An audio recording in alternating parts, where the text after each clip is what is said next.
Okay, so this chapter is about economic welfare and income distribution. Now, we're first going to talk about the marginal and total benefit. So we're thinking about a market and we're thinking about the participants in a market. In a market, we have two participants, the buyers and the sellers, or the consumers and the producers. Okay. And for consumers, there are gains, and we can measure those gains by the marginal and total benefit. Okay, so the marginal benefit is defined as the extra satisfaction, or sometimes we call that utility, but we're going to express it as the price one would be willing to pay. So if you think of any good, there's some willingness to maximum willingness to pay for that particular good. If you're hungry and you think of a piece of pizza, and that's all you're sort of able to have, there's a certain maximum willingness to pay for that piece of pizza. And typically for the second piece of pizza, your willingness to pay would be less. Okay, so when we talk about marginal benefit, we're talking about on the margin. So we're thinking about how that would change as you're consuming one more of a particular unit. And then the total benefit would be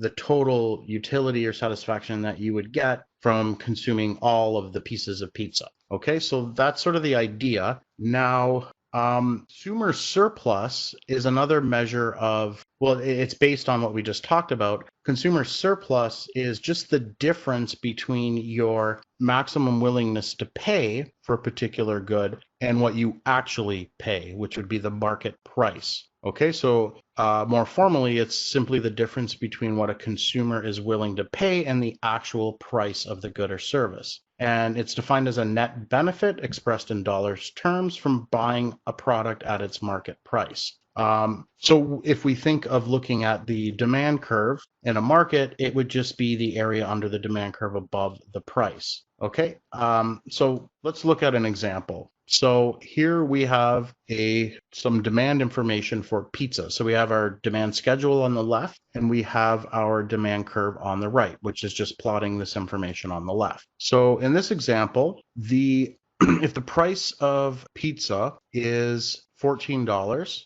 and this is for a particular consumer, okay? So at $14, this particular consumer would only buy one piece of pizza, and so obviously then their total benefit would be $14. Again, that's, that your maximum willingness to pay must be the value of that slice of pizza. If the price is $12, this consumer would want to purchase two units of pizza. And so in that case, the total benefit would be 26. It would be 14 plus 12. Let me just back up a minute here. And if the price is $10, then the total benefit would be 14 plus 12 plus 10. Now, here's the demand curve, okay? So if we look here at area A, this is telling us what the total consumer surplus would be, okay? So if the market price were $10, okay? So if the price were $10 in the market, the person they would end up buying 3 slices, okay? And their total benefit would be 36. Now, the marginal benefit be,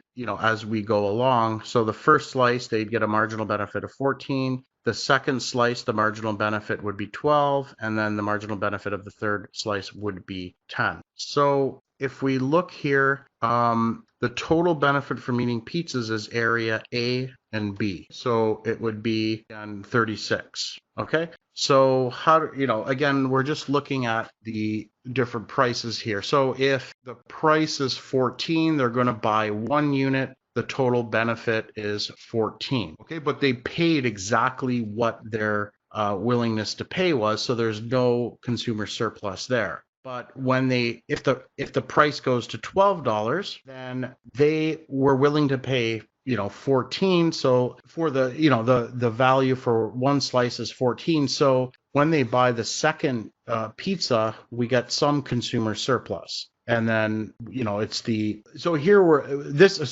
just to be clear, this isn't consumer surplus. This is the total benefit. So A plus B is the total benefit, which is again just obtained by adding up 14, 12, and 10. Now, consumer surplus is the difference between what your willingness to pay for each of them and the price that you actually pay. So for the first good, you paid $14. Your marginal willingness to pay for that is 14, so there's no consumer surplus. Oh, sorry. Okay, so let's assume the market price is $10. So if the market price is $10, then you're going to be paying $10 for each of these slices of pizza. So the first slice, your willingness to pay is 14, but you only pay 10. So you have surplus there of 4, 14 minus 10. Now for the second piece, your willingness to pay is $12, but you pay 10, okay? So we have additional consumer surplus of 2. So far we're at 6. But now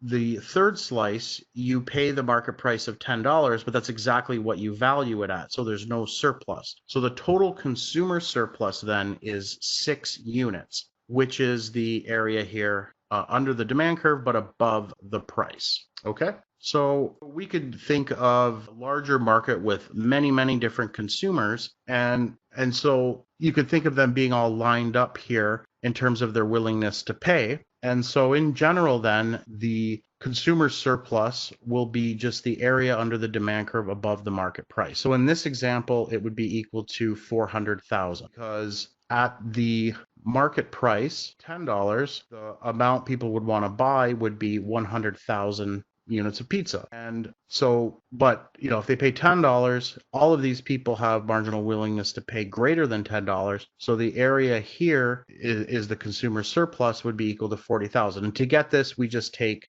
half the base times the height. That's the area of a triangle. So we just take 8, which is this distance, multiply it by 100, and then multiply that by a half. Okay. And again, the total benefit would be the entire area under here. It would be A plus B. So again, the total consumer surplus in the market is where you take B and subtract it from the total benefit, because this is what you have to pay, right? You have to pay 10 times, well, in this case, everyone in the market, there's going to be 100,000 sold at $10. So that is what you got to pay to get the benefit, which is A plus B. So you're just subtracting that, and that's the consumer surplus. But again, another way to think about it is it's just the difference between, it's the area under the curve, under the demand curve above the price, and that's equal to the consumer surplus. So just be clear on what the difference is between the total benefit and then consumer surplus. So let's do a practice question. So on a shopping trip, Melanie decided to buy a light blue coat that had a price tag of $79.95. When she brought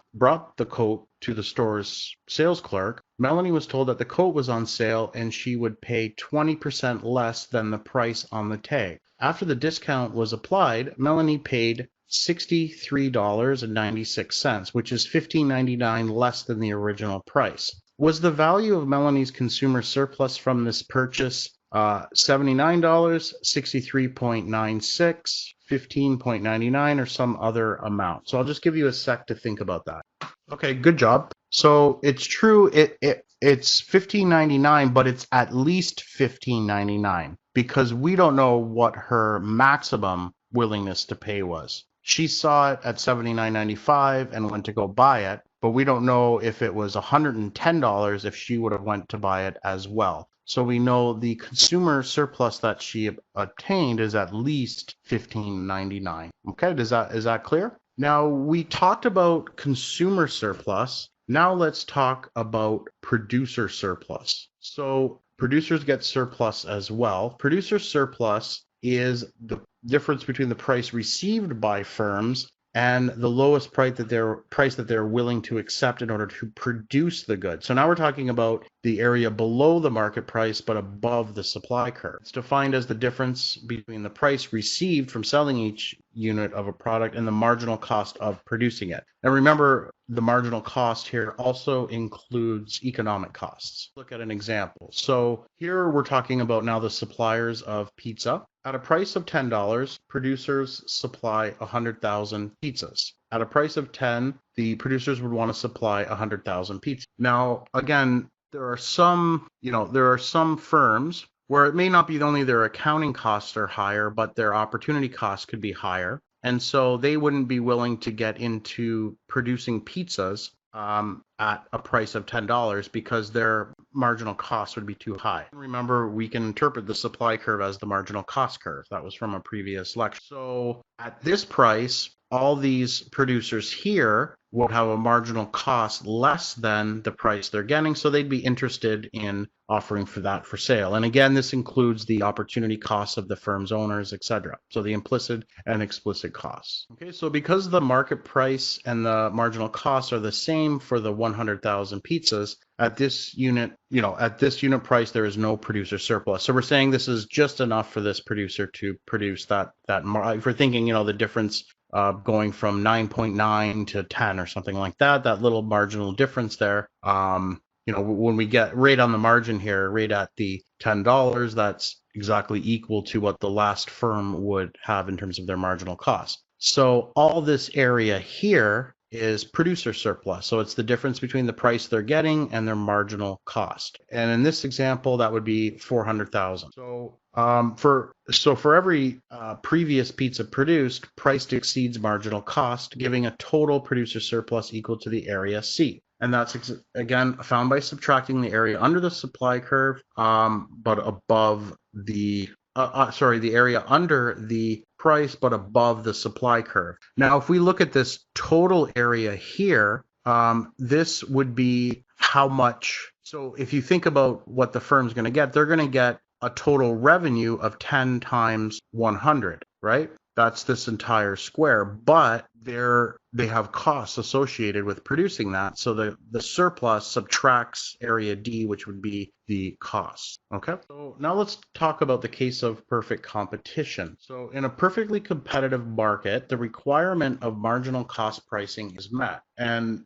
that just simply means that in a competitive market, the amount produced will be just at the margin where the marginal benefit equals the marginal cost, okay? And remember, the marginal revenue here would be equal to the price. And so it's only in a perfectly competitive environment where you would end up getting consumer and producer surplus being maximized. So we have our whole market for pizza here. Consumer surplus is the area above the price but below the demand curve. And we know producer surplus is the area below the price but above the supply curve. And this, we're saying, is the maximum amount of surplus we can get. The reason for that is, to understand that, think about a quantity other than this amount. If, for example, we produced a quantity here, say 75, here, we have that marginal benefit is greater than the marginal cost. Just think in general. There are consumers that have, that value the good at this amount, all the prices along here,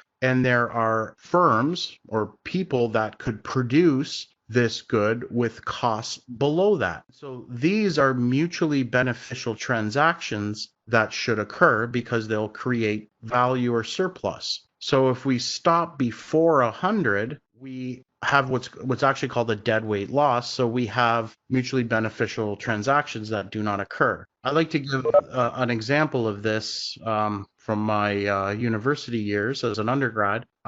Usually at night, on the weekends, you would go out to the bar, and then after the bar would close, you would need to get home. And for the most part, there was never enough taxi cabs available to bring you home. And that's because you have a government licensing system that only allows a certain number of drivers to be able to provide this service. So you can think of the queue here as the number of rides offered for sale, and it's below the market price. So there's a lot of people after the bar gets out that are, have a very high, have a willingness to pay for a ride home that is much more than what the cost would be for some people in the city to provide those rides. And so by restricting the supply below what the equilibrium of the market would be, you have a deadweight loss, but you have these mutually beneficial transactions that do not occur. Okay, and so any quantity below 100 would not be something you would want. Any quantity below 100 would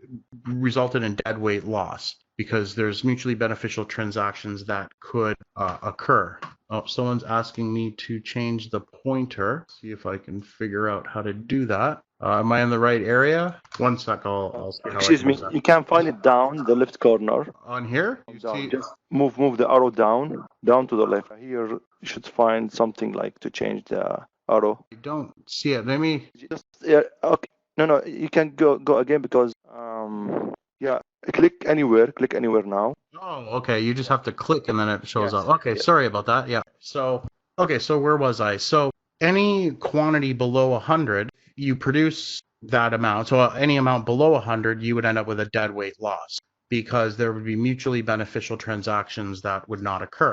Now, if we go above 100, then we would reduce our surplus. For example, if we wanted to produce this amount here, 125, then it would be as if we were forcing people to produce this with a marginal cost higher than what the remaining consumers would value. Okay, and so like this could happen in a command system or something like that. But in a market system, this would not occur because no firm would want to produce something if they're going to incur a loss. Okay, that's the main idea. So this is just the basics of just welfare analysis in terms of a market. Okay, so the market system then will maximize welfare because it will to where the quantity would be such that the consumer and producer surplus are maximized, which would be where we get this, maximum triangle here. This is just another illustration here. So a market maximizes consumer and producer surplus. If we look at this area here, EB, these would be consumers who value it less than the equilibrium price, right? The equilibrium price is here. These people value it less, so they're not going to bother buying the good if it was offered to them.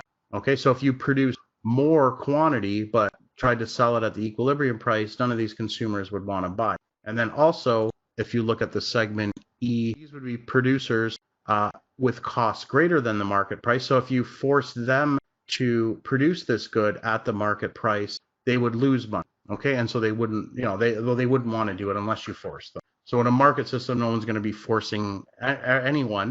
A market system is based on purely voluntary exchange. And so a market system would not produce more than the equilibrium quantity, and it wouldn't produce less because that would be foregoing potential profits because there's mutually beneficial transactions. Okay, now I just got to see where my function is because it disappeared. Give me one sec. When I say what do you mean by unless you force them, I'm referring to like a command system instead of a market system. In a command system, the government has an economic plan and basically dictates what the allocation of scarce resources should be. It would, dictate who should be producing what, right? So that's what I mean when I say that. Okay, so let's move on. So basically, the bottom line with the market equilibrium is that you could not improve the overall economic well-being of market participants. Again, this is based on a lot of assumptions. But think of the perfect competition market environment as a benchmark, or it's not. We're not saying this is exactly happening in the real world, but there are situations where it could be very close. And in those situations, then we would expect that the allocation of scarce resources to be optimal in terms of the maximum well-being. Okay, so that's the bottom line of this discussion. Okay. So basically, in a market system, you're going to get that if you think of the consumers, they want and need certain goods, and those are going to be produced. And also in a market system, they're going to be produced in a cost-effective manner because of the profit motive. There's an incentive for profit, so they're going to use our scarce resources effectively in terms of making stuff people want and need, and also efficiently because they're interested in profit. And so in a market system, you won't have you won't have like a lawyer whose value providing legal services is very high being assigned to making sandwiches or something like that. Okay, so when a market becomes uncompetitive, so you could have government intervention in a market. Again, the government could say, no, we want the quantity to be this amount or that amount, and so that then will obviously, given our previous discussion, result in an inefficient allocation because the quantity will be either too low or too high. So let's look at an example of this. And again, if the quantity is below the market equilibrium quantity, we call that a deadweight loss. Okay, and we clearly would see that there would be a reduction in the producer and consumer surplus if that were to happen. So in this case, we have that the quantity is being forced to be something lower at 75. And in this case, so I'm trying to remember why they assume that. I'll go back. So I mean, the idea here is suppose that the government forces the quantity to be 75. Maybe they put some kind of a limit on how much the quantity could be, because maybe they think pizza's unhealthy or something like that. My other example is probably a little bit better with the taxi industry. So if the taxi industry, the taxi industry is regulated, and before you had to have there was only a set amount of licenses, so they're sort of restricting the quantity. And so if that quantity tends to be less than what the equilibrium is, then you have a deadweight loss. So that's the main idea. This is just illustrating that same idea in terms of the pizza industry. And so again, I'm sort of, in this sense, I'm saying forced. I'm talking about like a licensing system. Okay, again, it's I'm not saying it's a command economy, but when the government makes the decisions, that means there's a bit of a command element. So in this case, if we reduce the quantity to 75, we're going to lose this surplus. So this amount we're going to lose of consumer surplus. This amount we will lose of producer surplus. Okay, and another way of thinking about this too would be that remember our discussion before about collusion. So one way the government could force this lower 75, but here they're talking about letting the pizza makers collude. Okay, so the idea there is that the pizza makers would get together and behave as a monopolist. And we know from our discussion before, a monopoly will produce a lower quantity. So if that's the case, then a lower quantity would be produced. We would have this deadweight loss, okay, and then also the market price will increase to $12. And so area E would represent a transfer of consumer surplus into producer surplus, which would be gained by the colluding pizza makers. Okay, and again, this triangle here, F and G, would be the deadweight loss. F would be the loss in consumer surplus, and G would be the loss in the surplus. Okay, so let's do a practice. Well, we'll go over this quickly. We're given supply and demand information here. It's asking us to plot it, calculate the initial consumer and producer surplus. Then we have something happening. We have that the supply curve shifts, and then it wants us to now calculate the consumer and producer surplus again. And then it asks us, have the consumers or producers become well off or worse off as a result? Okay, so the first step here is to plot this. So if we plot this, initial supply and demand curves, they will be here. The equilibrium price will be 3. The quantity will be 6. Okay, now suppose something happens like there's an increase in input costs. Could be an oil shock, oil prices skyrocket, something like that. We would represent that with a shift to the left in the supply curve. Okay, and so the new equilibrium would be here at B. So before the shift, the consumer surplus would be this area here, A, B, and C. C would also include this triangle here. And then producer surplus would be D. But now, after this shift to the left in the supply curve, the market price will go up to 4, and the quantity will be at 3. Now, the consumer surplus now will only be this area A. And so the decline in consumer surplus was equal to area B and C. So this, I guess, yellow area here. Now, before, the producer surplus was this entire area here.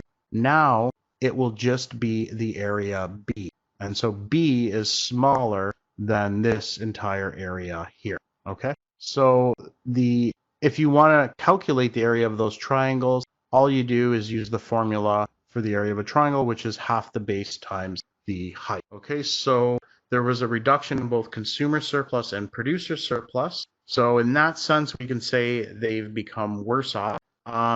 Also, again, to calculate it, we would just take half the base times the height. So for example, triangle A's height is 1. and its base was 3 million liters, so the consumer surplus would be 1.5 million. We would just take 1 times 3 and then divide it by 2 or multiply it by 0.5. So again, there's some strengths and weaknesses. So the main strengths of a competitive market is that it maximizes total economic welfare. And a key thing is that it does this automatically. It's costless. Now, I guess some context would be necessary in order to appreciate this. In a command economy, the government has to use a lot of labor resources, especially to implement its plan. It has to, create a bureaucracy where it's trying to figure out what people want and need, and it's also planning everything. So it has to decide what the government-owned firms should produce, and that takes a lot of effort and time. So you have this huge plan that's dictated by the government. You have thousands of people working on it and making sure it's implemented correctly. That costs a lot of money. Well, a market system would just do that automatically without any cost. So you don't need to organize it like that. So the main idea is if you have private property rights and voluntary exchange, you need to have some laws to protect people from, if whatever you invest in can get stolen, then you're not going to invest in anything. So you need to have some private property rights, and everyone has general information about everything else. Then you can expect this situation to lead to a maximum total welfare without any costs in terms of planning. Also, this is going to encourage innovation because of the profit motive and competition, and it promotes economic freedom. So you don't have the government telling you what to do. You can decide that, the citizens can decide that on their own. But the market system, this type of, a pure market system has very many disadvantages as well. You basically have this engine of wealth creation that only cares about profit. So it's very good at generating wealth because of the profit motive and incentive, but there's no, for example, profit motive related to cleaning up an environmental spill or misrepresenting information to consumers. So there's a very large role of government. So there's many different types of market failures. So one that is mentioned a lot is income and wealth inequalities. So in a market system, people are rewarded for productivity, hard work, higher levels of education. So if you are endowed with being very smart and certain characteristics, you can end up making a lot of money, especially if you were endowed with, saying, an excellent singing ability, or you had the skills necessary to play professional sports. You can make a large amount of money. But if you are endowed with not so great skills and abilities, then you might become poor. So this type of system generates income and wealth inequalities. So there's a role for government. In some countries more than others, this is assisted a bit through taxes and then redistributing that to poor people.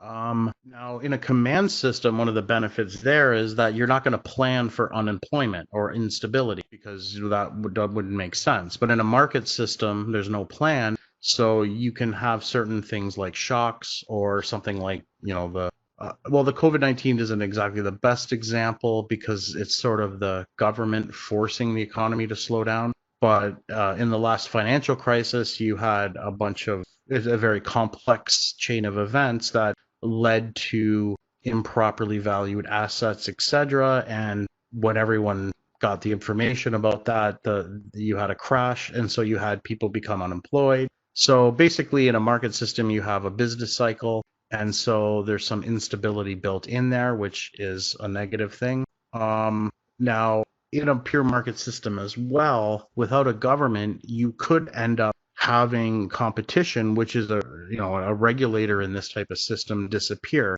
That's just think of the strongest surviving. There used to be apparently hundreds of car manufacturers in the U.S. maybe back in the 30s and 40s, and sort of over time you ended up with just 3 companies, Ford, Chrysler, and GM, and so competition was severely restricted. In that case, it could have been, there's some positive benefits of that, because the larger the firm, the more cost advantages they can get. The more, you get some economies of scale, but at the same time, you also have less competition. So anyways, this competition isn't a guaranteed thing, and you could get the strongest surviving, dominating certain industries. And a big thing is externalities. A firm just cares about making profit, and so if it pollutes, well, it's not going to put any effort into trying to clean that up because it would cost money. And so there's a role for government to make sure that they do that. And it would also not provide any public goods.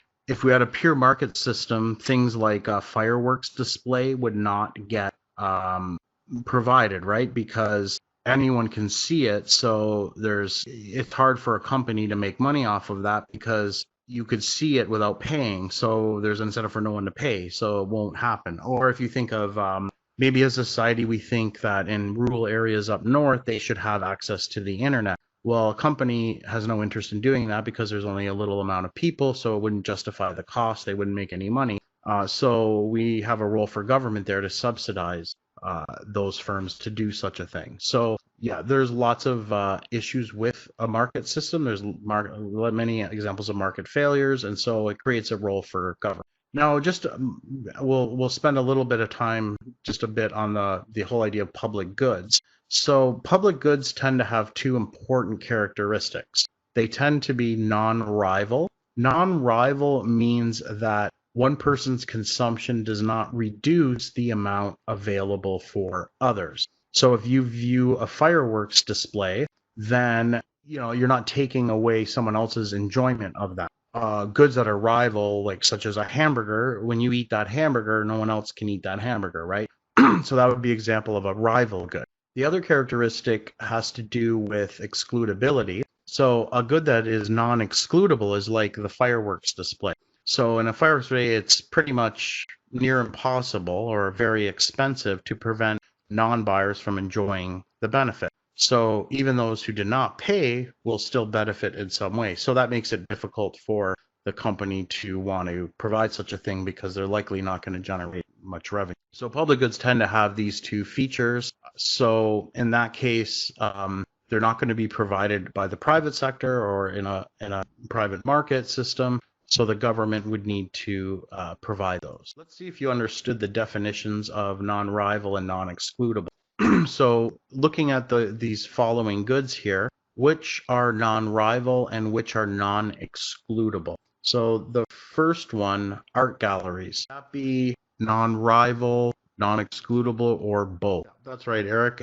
It is going to be non-rival, or sorry, non-rival. So if you think of a painting in the art gallery, when you look at it, you're not taking away someone else's ability to look at it, right, or enjoy its beauty. But you can exclude people from entering a museum. You just have a security guard there, and if you don't pay, you don't get in. What about a YouTube video? So here we can say that it's non-rival because just because someone watch it, if you watch it, you're not taking away someone else's ability to watch it, but you could put up a paywall on YouTube and not let anyone watch the videos unless they pay. What about national defense? I'll let you think about that for a sec. So whether or not some countries actually offer YouTube free or not, that's beside the point. The idea is that whether it's possible to make this good excludable or not, and it is possible to make it excludable. So that's all we care. So national defense is like the military, or the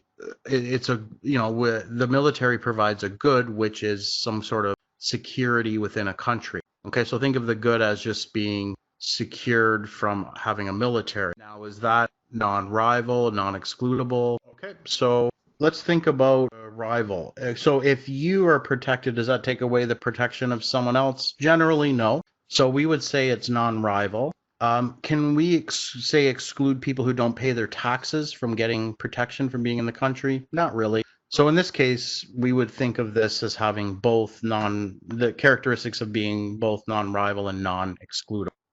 So actually here I would say, I don't know when someone did these PowerPoint slides, I would say it's the non-excludable is incorrect for YouTube video. So again, with national defense, it would be both. What about a seat in a movie theater? Yeah, there might be a little bit of gray areas here. So, we're just getting the understanding of the concept. So I mean, in order for national defense to be excludable, what would you have to do? You would have to, I don't know, you would have to have some sort of law saying that people who didn't contribute to national defense will be the first people that will be sent to the borders of the country to face the enemy or something like that. I don't know. It doesn't, I'm not too sure. But anyways, you know, generally it's non-excludable. And so this is a good example of a clear example of a public good that needs to be offered by the government. What about a seat in a movie theater? So there's a fixed number of seats. So if you're sitting in the seat, you are taking away the possibility of someone else watching the movie. So it's definitely rival. Now, is it excludable? Yes, you just could have a security guard or staff member not letting anyone in unless they pay. So in this case, it would be neither non-rival or non-excludable. So it would be rival and excludable. So neither, yeah. What about a highway? Okay, well, we know that the 407 is a pay toll. It's not, they don't, if you ride on that thing and don't have a transponder and then you don't pay your bill, you could probably keep going on it for quite some time. But the question here is whether it's possible to exclude people from using a highway without paying. The answer is clearly yes. More like what they do in the U.S. You have a toll booth that you drive up and put your money in. If you don't put any money in, you can't get on the highway. So you can make it excludable. But generally, your using the highway doesn't prevent someone else from using it. You could argue that maybe if you're on the margin of making the highway congested, you're going to slow it down for others, things like that. But, you know, generally we would say it's non-rival, but it's certainly not non-excludable. So public goods tend to be goods that have both of those characteristics. And it's because of these both characteristics that they're unlikely to be produced in a private market. So the main thing is the non-excludability, because it would be hard to restrict. You know, you have this free rider problem. And then non-rival means if one person pays, others can also enjoy access along with the person who pays. Okay, so those are the two main reasons. So, you know, a private market won't produce these. Do we care? Well, yes, because you know, as a society, there are many public goods like national defense and firework displays or similar things where, you know, we kind of want to have those things, and so the market won't produce them, so we need to have the government produce. Street lights is another good example. So private goods tend to be excludable and rival, so they tend to be, you know, consumption goods, and since you can exclude people from not paying, they're going to be able to, you know, make a profit. Semi-public goods would be basically, they would be excludable but not non-rival. So things like highways or natural monopolies. Now we're going to talk about what are called price controls. And with price controls, we're talking about the government meddling in a market and dictating a certain price. And then we're going to see what the unintended consequences could be. So a price floor is a minimum price set. Okay, so a price floor is a minimum price. Okay, so it's just the government saying, you know, in this market for chicken, or maybe another better example would be the rental market. So suppose the government thinks that the rents are, oh no, that would be more of a price ceiling. So a price floor, the best example of a price floor would be the minimum wage. So the wage is the price of labor, right? And so the government, you know, can enact a minimum wage. And so if that minimum wage is above the equilibrium wage, then it's effective and binding, and it could cause unemployment. The government set the minimum wage to be 50 cents an hour.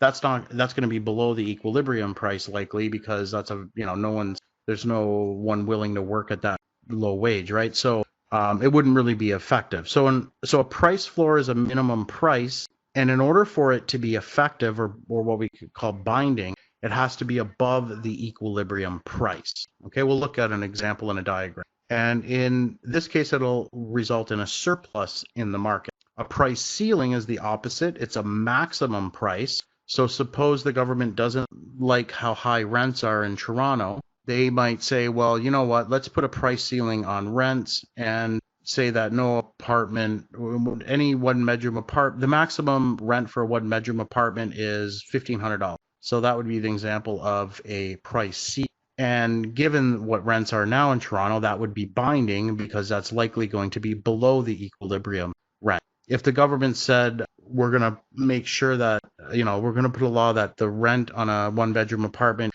can't be above, or it can't be above $10,000. Well, then it's irrelevant, right? Because there's no apartments that would rent at such a high amount anyway, so it wouldn't be effective or binding. But if it's set below the equilibrium price, then it's binding. And these types of policies would result in a shortage in the market, and we'll see that in a diagram. So here, an example of a price support or a price ceiling would be agricultural. So sometimes the government, gets on the side of the farmers. It's not easy being a farmer. There's a lot of risk involved because you have different weather. You could have your crops ruined by pests, so that sort of thing. If the crops turn out really good and the weather is great, then there's a huge oversupply, so your price is going to be very low. So they could get together and lobby the government, and the government could put in price supports, meaning that they set the price at a higher level than in a market. So for example, let's look at the market for milk. So we have the demand and supply. So in a pure market setting, the price would be $1.50. Okay. Now let's suppose that the government agency imposes a price floor. So a price floor would be a minimum price. So it can't go below that. So the farmers at least get this minimum price. So if they put it above the equilibrium, it'll be effective. And so if the price in this market is $2 as opposed to $1.50, if we go over to the demand curve, we'll see that this is the quantity that people would want to buy. And at this higher price, there'd be more supply. So the supply is higher, and we would end up with a surplus. So the unintended consequence of the government meddling in the market would be a surplus, and they'd have to deal with that surplus. So if they don't deal with the surplus, then the farmers are going to have no choice but to lower the price to get rid of the surplus. So the government would have to do something, maybe buy this surplus and then ship it somewhere, or just destroy it. So, and that would be a very inefficient thing to do. So this is an example of a price floor that's binding. A price floor will tend to generate a surplus. You could also think if this was the labor market and the minimum wage is put above the equilibrium wage, that could cause a surplus of labor, which would be unemployment. Okay, and so here we have that so this would tend to reduce the output to say 15 units in this example if they put this price floor. And so we would end up with this deadweight loss here, and then we would end up with a transfer of consumer surplus from consumers to producers equal to area A. So rent controls. So this is an example of a price ceiling. I already talked about this briefly. So, the idea here might be to keep down the prices of rental accommodations. Some, especially middle-class tenants, might win from these controls, but actually others could lose. Let's look at an example. So we have our market for, so we have our demand and supply curve for apartment units, and say the equilibrium is $750 per month. So if the government thinks that that's too high and they put a price ceiling below the equilibrium, then it will be binding. So if they say, no, the rent can't go above $500, you're going to get that the quantity supplied would be a bit lower. You could think of there's many condos that people buy just to rent out. Well, you have to pay the condo fees. And so perhaps if you could only get $500 a month, it would not be worth it for many to bother to hold these and rent them, so they might just sell them. So you would get a reduction in the supply of apartments for rent at $500 compared to the equilibrium. But, at this much lower price, maybe a lot of younger people would want to move out of their parents' house and share an apartment. Maybe couples will more quickly move out of their parents' house and get married or something like that. I don't know. And we would have a higher amount of quantity demanded. So in this case, clearly there would be a shortage. So anytime you have a price set below the equilibrium, you're going to end up with a shortage. And this also might make things worse in the future because then maybe less building units would be produced. And so the supply could get maybe even lower and make the shortage even larger. So let's do a practice question. So we have a market here. Now, what would be the result of the following price controls? So what would be the result of a price ceiling of $2? I'll pause it, or I'll let you think about that for a sec. Yes, that's correct. So if we have a price ceiling of $2, first of all, will that be binding? Well, so a price ceiling would be a line right here you could think of, and the price can't go above that line. But the market wants to go to a higher price. So yes, it will be binding. So in this case, you will end up with a shortage of 70 minus 30 units. Okay. Now, what about a price floor of $5? Anyone? Yep, that's right. We will have a shortage. So if the price floor is, a price floor of $5, we'll have a surplus. So you can think of the price being here. So we're going to have the supply being very large, but the quantity demanded being very low. We'll get a shortage or a surplus of 80 minus 20 units, which is 6. Now, what about a price floor? Oh, I forgot I have animations in here. So for B, we would have a surplus of 60 units, which would be there. Now, what if the government put a price floor of $1 in? Would be the result. Anyone else? Good, you actually picked up on that. So in this case, if the price floor is $1, that means the price, think of a ball bouncing, the price cannot go below $1.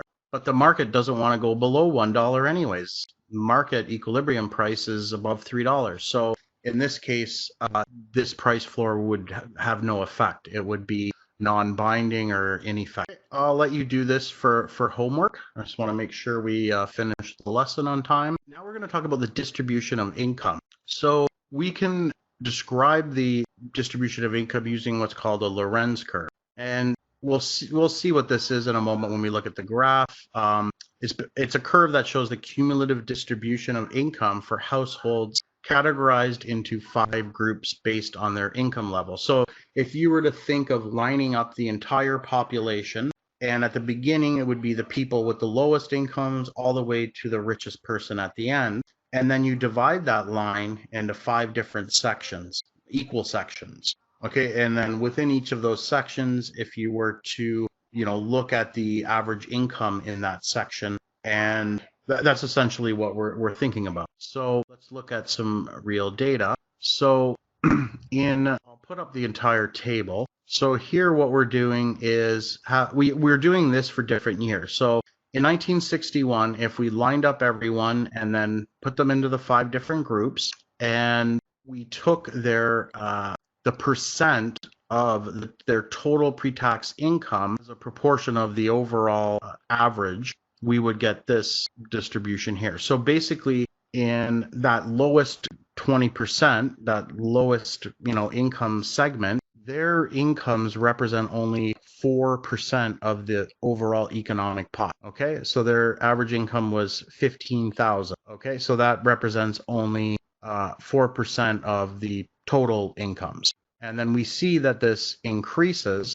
and then we see the highest 20%. So that last line of people with the highest incomes, their incomes represent 44% of the overall economic pot. Okay, so clearly there's a lot of inequality.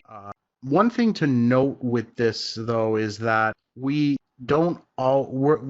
many people move across these categories. When we're young and students, we're in the lower part here, and then depend on how successful we are when we're older, we tend to get up into higher categories. Not everyone, but a lot of people do. So you got to keep that in mind. So although there's a lot of inequality, that doesn't mean that it's, the composition's always the same, because people move into different categories throughout their lives. One thing interesting, though, when you look at this table, we do this for each decade up to 2011, and we don't see really that much change over time. It was a little bit of an increase, you could say, in inequality, because the highest group is tending to earn a little more. Perhaps this went up a little bit more in the recent, and will go up a little bit more in 2021. But that's an interesting, finding, is that the inequality represented by this tends to be somewhat stable over time. Now, what's the Lorenz curve? So the Lorenz curve is plotting these shares, okay? Let's first look at this diagram here. So on the horizontal axis, we have the percentage of households. So we have those 5 different categories. So the first 20%, and then this would be the second 20%, and so on.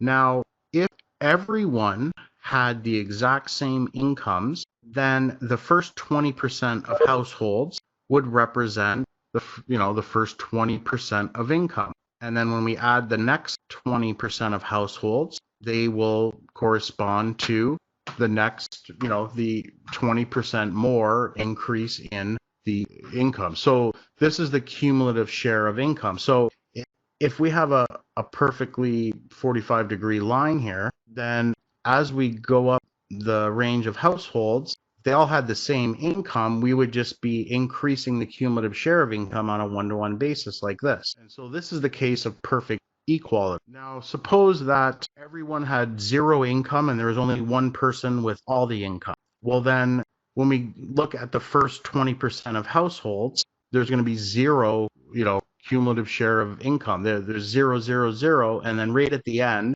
the last person will represent 100% of all of the income. Okay, so these are the 2 extremes.